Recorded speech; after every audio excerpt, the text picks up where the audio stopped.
Welcome, welcome, welcome to the one and only Right Brain Podcast. Amen. Oof. You have Micah And Josh. Wow. We're so in sync. This is amazing. And this is how every works. podcast should be. And it's going to, probably. It's going to. Probably. Depends. Today, Josh and I sat down and debated one of the most important topics of all time. If you're president, what would you bring to dinner? Yes, exactly.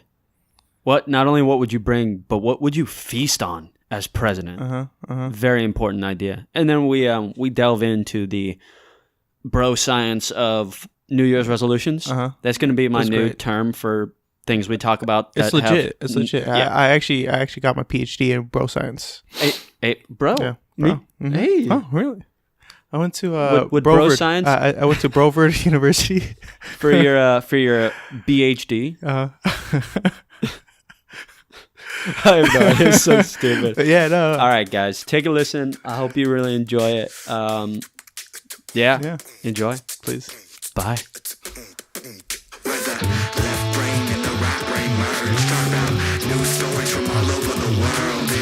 Josh and Micah chatting about all the things from the political and entertainment screen. So sit back and relax and learn a thing or two.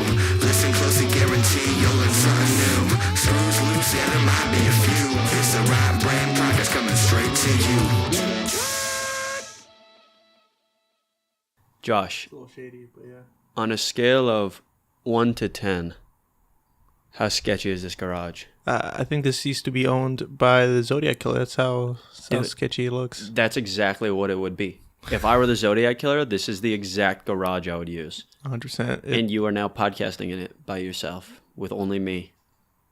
Still down. By far. Yeah, totally possible. You could totally. Yep. Okay. Excellent. So, many of you guys, as long as you pay attention to the news, hopefully, have seen that our Lord and Savior himself, Donald Trump, Praise be. praise be, all is holy, did something that I actually don't think is very offensive. I actually thought I had a little bit of a lighter look on it than some people. I actually thought it was kind of fun, but he had his I forget exactly what it's for. It's for some conference of football players that win. Yeah. Something. Yeah, it's something like that. Something like who cares? Who cares? Yeah, It the doesn't really point matter is the point is that he had Micah D's some macas. Yeah, it doesn't really matter why they're there. The important thing is that they do it almost like every year, where the president will host all these football players, and this year, because there's a government shutdown going, they have no cooks in the actual White House. So he decided to go out. Now, normal individuals, right, would think, "Oh, I'm the president. I have a decent amount of money, right? I can write off whatever I want, essentially, right? My business card is the United States Federal Reserve, so I'm Gucci. I'm gonna order some like filet mignon or something or something sweet." But no, he ordered macas. Everybody got some Big Macs. Yeah, Big Macs, McDonald's. What was the other one? I think Burger King. Burger King. Yeah. He made sure to say all American companies. Yeah. All American. All American. Okay, sweet. I think I saw pizza there, but the question I posed to you, Josh, is you're president of the United States. Okay, go ahead and imagine this. You're president. All right. There's a shutdown because you want a wall made out of food trucks on the Mexican border. 100%. And so you have to order in. Okay. What is your top food that you're going to feed these football players? All right. So, honestly, I got to go with the A1, and I'm stuck between these two choices. But some In-N-Out or some Chick-fil-A. Ooh. Those things are delicious. As long as it's not a Sunday, I mean, I can pretty much have both, I would hope that Chick-fil-A would make the exception to serve the president on a Sunday. Maybe. I would hope. I mean, come on. It's like how often does the president just come in there and I'm like, yo, hey, I want some. I need 6,000 Chick-fil-A sandwiches. Exactly. Can you make that happen? Right now, on Sunday. But, okay. Yeah. So, In-N-Out, what would you get from In-N-Out? You just get like a bunch of burgers? Would you do like animal style fries or would you just do fry? Oh, everything's animal style. Everything's animal style. You know what? And also, if I could, I've been denied this a couple times. I would like some monkey style burgers. Monkey style. Yeah. What is monkey style? Yeah, you get the animal style fries and put it in the burger. Oh. Yeah. Oh, so you put the animal style fries like in between the buns? Yeah. And then with a patty on it too? Yeah, you got the regular burger, you put the fries on there. That's fucking awesome. I've Can gone you to order that, or do you just do that on your own? I've gone to 8 because I heard that you can order it. Mm-hmm. I have not gotten it. And I'm just like, Oh, but you order it every time when you're there. And I ask. I'm like, hey, yo, could you make that monkey style? And they're like, no. I'm like, wow, they just straight up no. It's like you can't. Okay, like maybe they don't get monkey style, but I'm like, could you put the animal style fries in the burger for me? And they're like, no. Damn. Like, come on. Okay, but I like that. Now here's the question: In-N-Out will cater. So would you have the catering service show up at the White House, or would you just order the pre-made burgers from the restaurant? Let's see. If I'm worrying about the budgeting of everything, some pre-made burgers wouldn't be. No. Actually, no, because once you get them over there, the fries are going to get cold. Yeah. The cheese is going to get like hard. It's going to be a mess. It's See, going to be worse. That's what I was wondering, looking at all the pizza and stuff that they had there. Is, dude, how long was it sitting there when they're setting it all up? Like, how cold was the food by the time they got to it? Right. It's like, especially like McDonald's fries, like once it gets cold, man, it's just never the same. Most fries are like that. Yeah. They're not really the same once you actually start leaving them out for a long period of time. Okay. Now, but what would you do? Well, I'll come back to sure. your little Chick-fil-A thing because I have a gripe to pick with Chick-fil-A, but I like what you did. You were smart. You picked single things, right? In-N-Out, what do they have? They just have burgers. Exactly. Right? Chick-fil-A, what do they have? Chicken sandwiches. Chicken sandwiches, right? So there's Simple. not a whole lot of like, oh, we got to think about all the special things to get. Just plain simple. Personally, there is one food option that I think most people kind of turn their heads to and scoff. Mm-hmm. And it would be exceptionally fun to have football players that are on the opposite side of the coast, right? Try this food, and that would be Roscoe's Chicken and Waffles, which if you have not been to Roscoe's Chicken and Waffles... I'm sorry. Yeah. Just give up now. It's pretty basic. It's chicken and waffles, fried chicken and waffles, but it's really good. So good. Yeah. This is the best. The most popular brand is probably Roscoe's, and it's a local to Long Beach. Whoop, whoop. So that is what I would pick. And it's also simple. Chicken waffles. Super easy. And if you don't want chicken, you can have waffles. And if you don't want waffles, you can have chicken. Yep. Yeah. Oh, and especially the Obama special. Oof. What is the Obama special? That's it. You get three pieces of fried chicken, some waffle, and then I think they serve collard greens, if I remember right. Ooh. Yeah. Okay. The Obama special. I like that. Yeah. So my big problem with Chick-fil-A is that it's overrated. And I know that this is an unpopular opinion, but it's not that great. Do you think there's someone that can provide a better experience? Any place that and has chicken sandwiches. A better experience, though? Better experience? What Yeah. experience? Are you going there and praying and having no, Sunday but like dinner? these, we can't have Sunday dinner because it's closed. Because it's closed for the Lord. But like, come on, man. These people will just stand out there in rain, shine, just the worst conditions, the best conditions. Be like, yo, hey, you know what? What people? The employees. Oh, the employees. Yeah. And they will serve with a smile, no matter what. You can come in being the filth of the world, and they would still serve you with a smile, man. These people have some A1 service. Wow, I've never heard anybody. And it adds to the flavor for sure. It adds to the flavor. Yeah. I've never heard anybody talk about Chick-fil-A positively about service, but I'll take it. I never looked at that stance before. Okay. So then what if you're the president, and obviously these were kind of joke foods that you would pick. For sure, but yeah. if you could actually pick an amazing food, like something that would be out of this world, it can be anything. You can be like, oh, I'm going to have crazy ice cream fountains or something insane, right? And you're the president, you're going balls to walls, right? You could have your chefs cook it there, or you could order out. What is like the top thing you would pick that is really expensive but totally awesome that the football players would just love and adore? Honestly, I don't know what they would love and adore, but I'd for sure just want to get some sashimi chefs, just a bunch of them, just like maybe like one for like 2 people, just to like customize. And one just, like, chef per 2 people? Yeah. Hey, God look here. damn. I go balls deep, man. As president, I will go balls deep, right? As president, I'd go balls deep. Yeah. I love that campaign slogan. Oh, Just yeah, put that no, on a shirt. Goes balls deep. Oh, you guys will be seeing that in a couple decades, man. Josh Gonzalez will go balls deep. Josh Gonzalez, 2040, goes balls deep. Yep. And see, I would just want that, and then make sure that these chefs, man, will do the most artsy freaking rolls, sashimi, whatever the hell you want with some fish on it.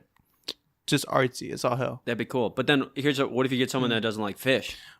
Well, then they can just leave.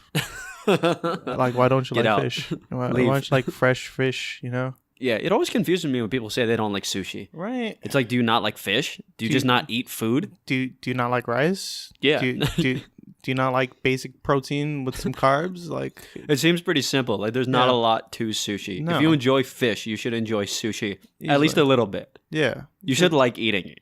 Because, I mean, like, is it the textures? I mean, it's the, like, what kind of food are you eating where you don't like the texture of fish and rice and seaweed, man? It's like, are you just eating McDonald's? Then in which case, I guess in the world that we're living in, you'd be just all right with the president's choice. But, I don't know. Yeah. I think, personally, if I had the option, I would set up gourmet pizza. Like personal pan-sized pizzas, but I don't mean like, you know, like your Domino's pizza. I mean like pull in New York grandmas and Oof. you know, like Italian moms to come throw some pizza dough up in the air and get really expensive ingredients. So all organic, all farm raised. Ooh. You could do like a filet mignon pizza. You could do like a a shrimp veal scampi. pizza? A veal pizza? A veal pizza. Oof. Oh, dude. What are we doing? Why are we not in the food business? This is amazing, Josh. Because I don't know how to cook, but I do like to eat. You don't need to know how to cook. You just need to order from a chef. Like, hey, I want veal pizza on the menu. Make it happen. Yeah, please. Get to it. But yeah, like veal pizza, snow crab pizza, stuff like that. I think that would be really, really.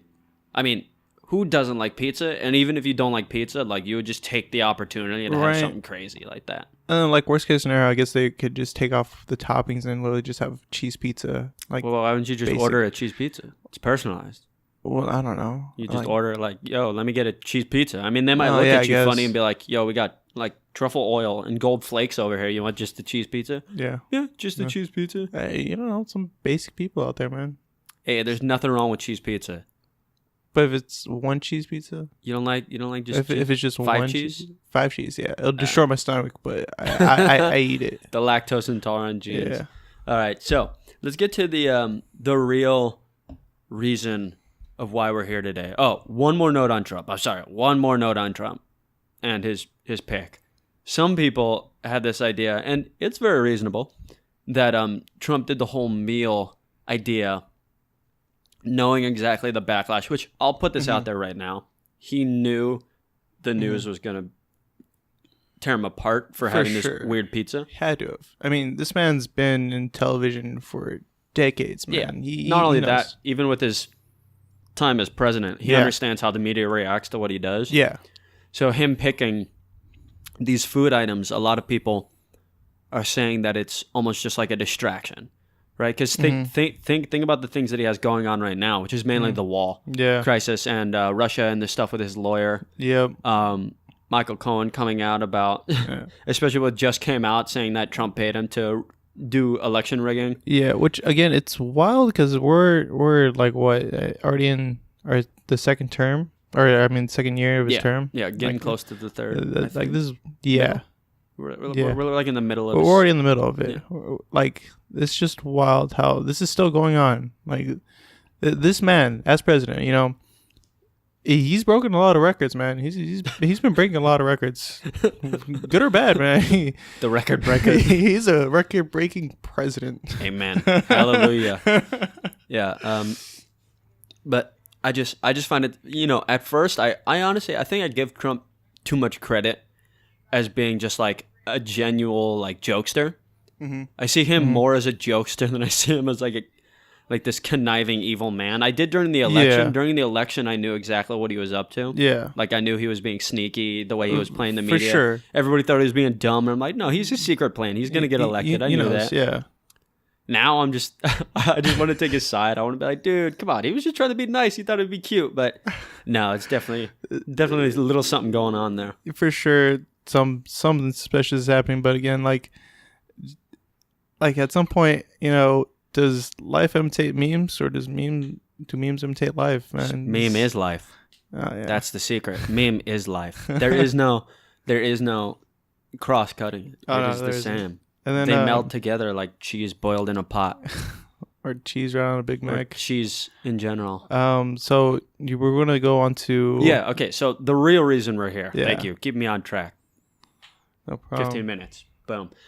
So the real reason we're here, which is New Year's resolutions. Yep. Okay. Now, for all those who don't know, I'm a personal trainer, so I tend to mainly deal with New Year's resolutions.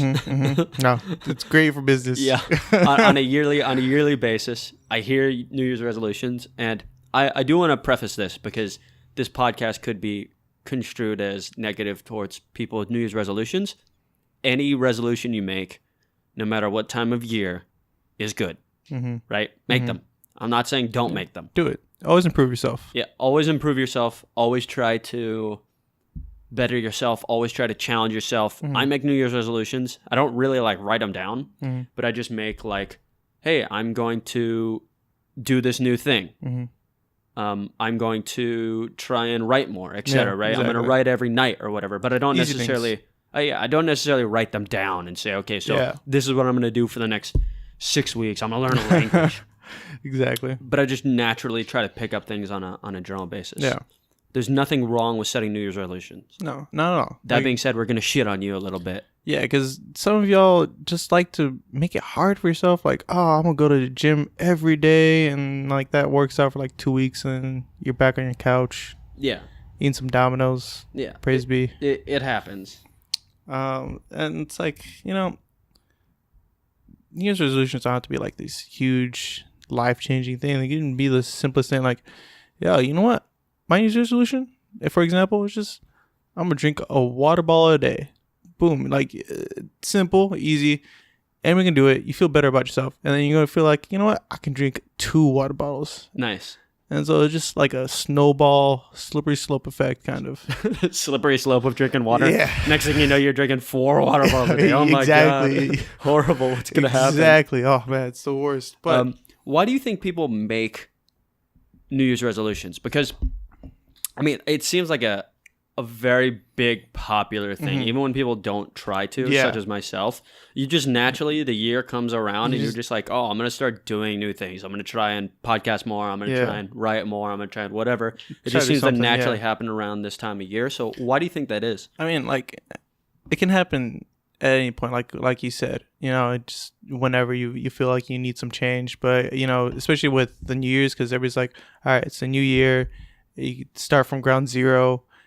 When that doesn't actually happen, but that thought process is just super ingrained with us, and so it's the New Year's is the best time to try to pick up something new. Well, why do you think it's ingrained in us? Because I don't personally celebrate New Year's. I think it's kind of dumb. I think the whole idea of I'm Jewish, and in the Jewish religion there is an actual religious significance in the year starting over, because then that's when we restart the Torah. Yeah. Right, and we restart the reading of it.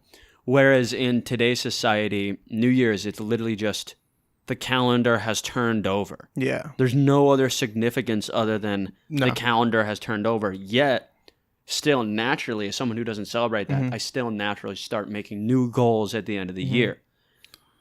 Let's see here.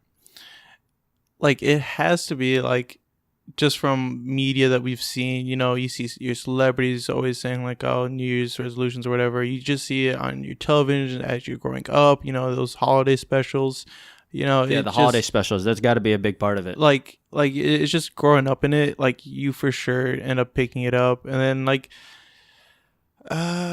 even again, for some reason for us, we just put the importance on the 31st and then the 1st, but other cultures, it is a time of renewal for when the new year comes, so that old style, the old culture, comes in with it too. So it's like not only that from the media where it's like you have this grandeur idea of having a New Year's on this set day for no particular reason, and then you got the background from your family where it's like, yo, you know what? These are things that we did before.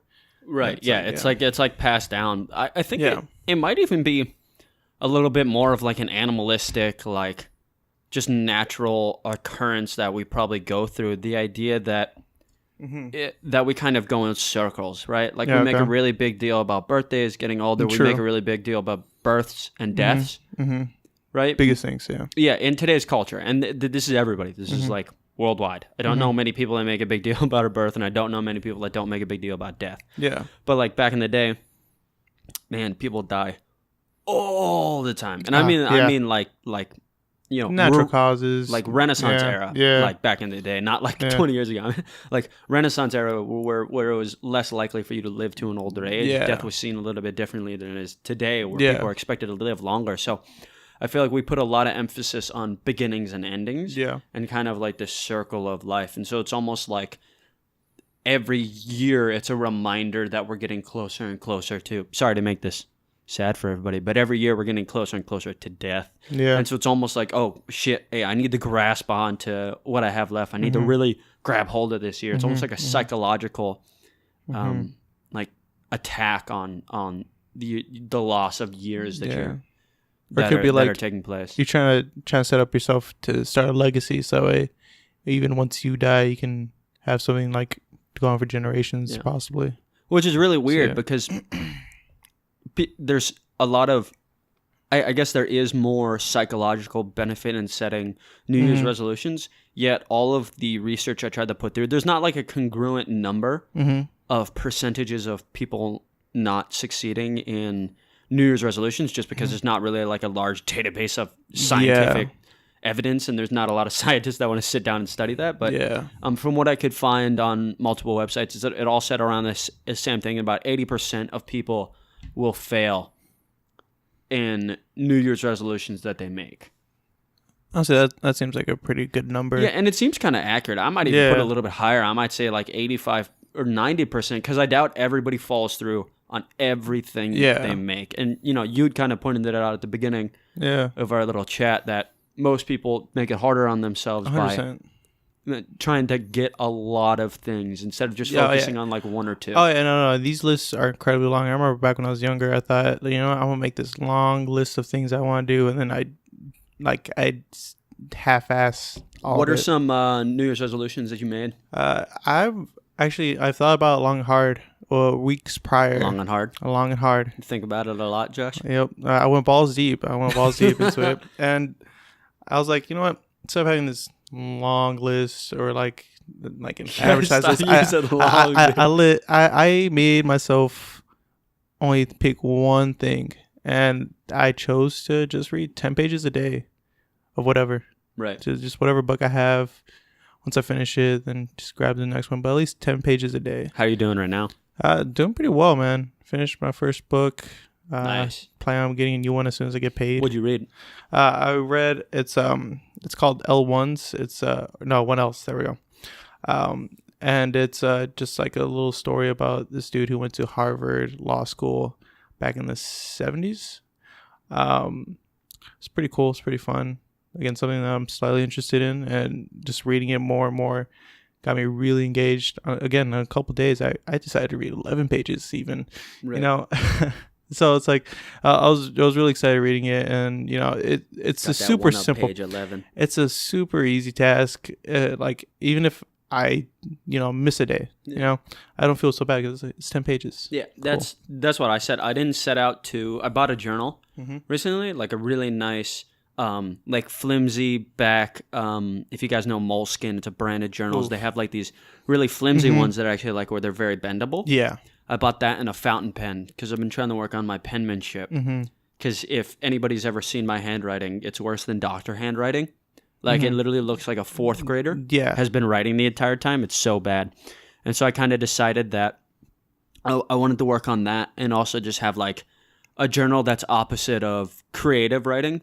Just a journal of like venting almost. Just to go and write. solid plan.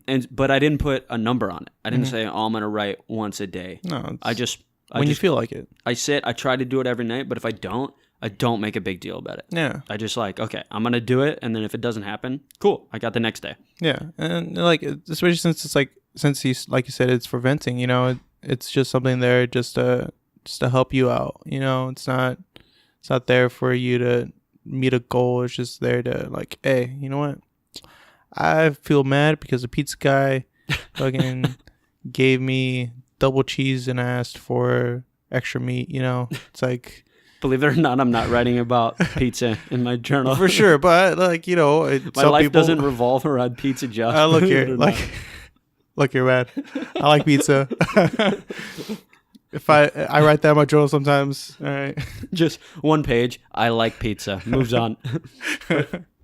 What do you think are some damaging things that people get into with New Year's resolutions that could be a lot easier to almost overcome or fix or change? Because it seems like everybody falls through the same problem. They get a lot of New Year's resolutions, they drop off, and they make way too big of a deal of trying to continue to do it. What are some other reasons you could think of where people are just fucking up with their New Year's resolutions?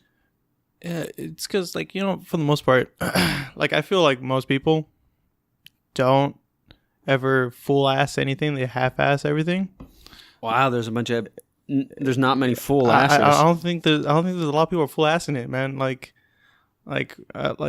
I'm all ass or no ass. Exactly. That's how I do. I don't half. I do all or none. And it's like people feel like, you know, this will give them the opportunity to, you know, accomplish great things or to accomplish, you know, a couple things or accomplish two things or one thing. It's never two or one. It's always a ton. Yeah, it's like, you know, you push yourself.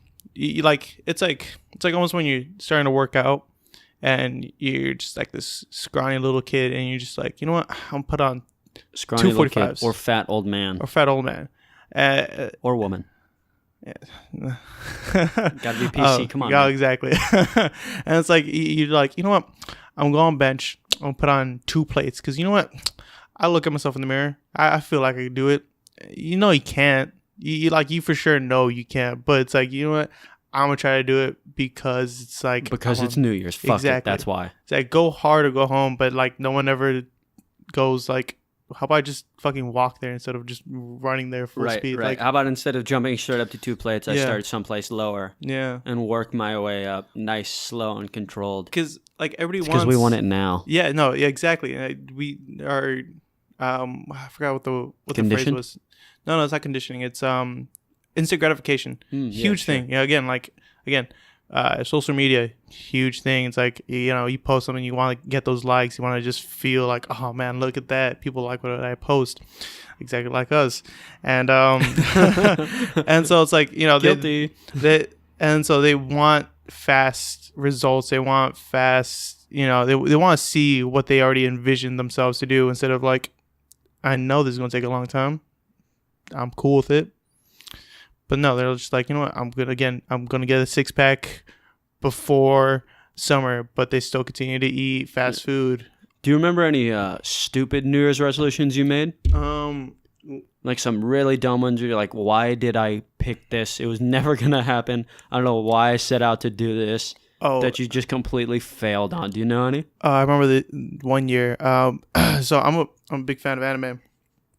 All right, and I was watching One Punch Man. What's your favorite anime, really quick? Full Metal Alchemist. Okay, I'm not a big anime guy, but I know some people are out there. I at least know that one. I've watched like a couple episodes on like Adult Swim. It's A1. But anyways, so I was watching One Punch Man, and so you got the One Punch Man routine where you do 10K runs, and 100 sit-ups, 100 push-ups, and 100 pull-ups.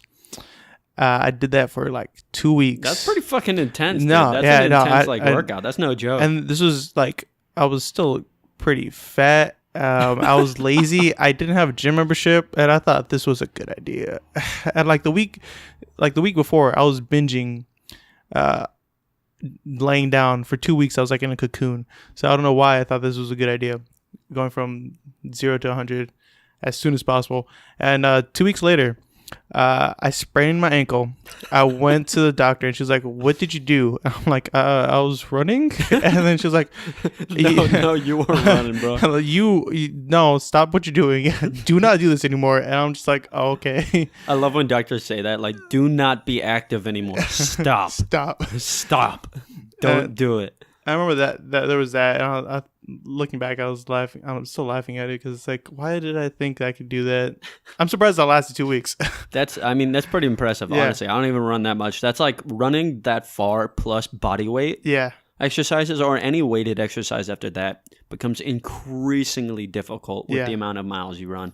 Like, if you run 1 mile and you go do like weighted stuff, it's cool. You're like, whatever.